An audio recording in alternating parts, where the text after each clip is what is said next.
13, Lucky 13. Stage 13, 165 kilometers. Another flat terrain. Pero magiging mapanghamon ito dahil magkakaroon ng malalakas na hangin. Tailwind, side wind, at crosswind. Ito ay araw pang mga opportunists or mga sprinter. Sa bugso ng mga atake, maraming malalaking pangalan ang mga nagpursige. Mga nakatakas sa grupo o sa main group. Unti-unting nakalayo ito.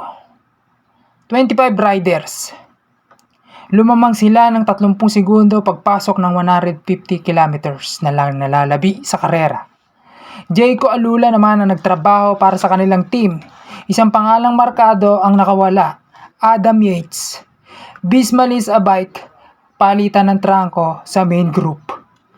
Pagpasok ng 140 kilometers na lalabi, nahati ang peloton, GC Riders, Kumilos, Jonas, Remco, nagtrabaho para sa kanilang mga posisyon. Nakakuha ng magandang kalamangan si Adam Yates ng UAE.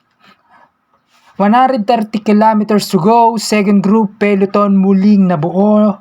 95 kilometers, 4 ang tumakas mula sa breakaway at pagpasok ng 60 kilometers naging mapanghamon ng panahon.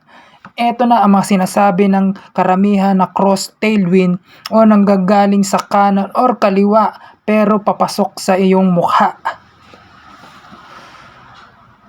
Mga GC riders na naging attentive, wala nang nagkaroon ng pag-breakaway pagpasok ng 48 kilometers na titira. 39 kilometers, muling may umatake sa mga ahon, opportunity, EF Education na nagtatangkang muli baka sakali silang makakuha ng stage win.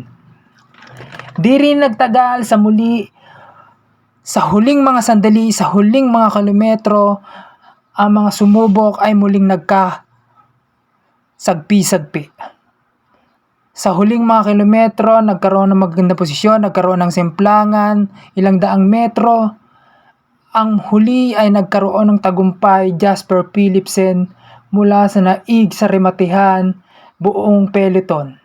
Ikalawang panalo mula sa kanyang pangalan at sa team ng Alpecin Deceuninck. Kung umabot ka sa parting ito, ako'y nagpapasalamat. Please consider to subscribe.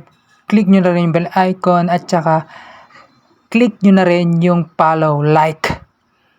Mga siklistang nangunguna sa kanilang mga kategorya. Stage winner, Jasper Philipsen. Combative, Magnus Cort ng Uno X Team. Best Young Rider nananatili kay Remco Evenepoel. Nananatili rin ang green jersey para kay Biniam Girmay. At ang KOM naman nananatiling kay Tadej Pogacar. At syempre ang yellow jersey nananatili kay Tadej Pogacar. At ang team nananatili naman sa UAE team. Kung umabot ka ulit sa parting ito, please consider to subscribe, like, and follow nyo ako sa FB page. Thank you. Kita-kits tayo ulit sa susunod. Bye!